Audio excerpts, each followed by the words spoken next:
মোবিনপুর pasta বাইরে থেকে এনেছে। আজকে 4-5 দিন ধরে জ্বর, খেতে পাচ্ছি না।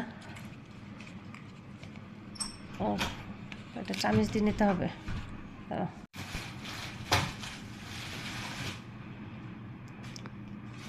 ভাত খেতে পাচ্ছি না, জ্বর সর্দি কাশি, শুধু লিকুইড খাবার খাচ্ছে, স্যুপ চাও। অনেক অসুস্থ, সবাই দোয়া করবেন আমার জন্য। বাসার সবাই, আমাদের ফ্যামিলির সবাই জ্বর ঠান্ডা কাশি,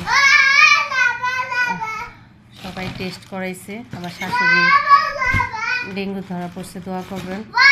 আমার হাজব্যান্ডেরও জ্বর সর্দি কাশি, আমার মেয়েরও জ্বর।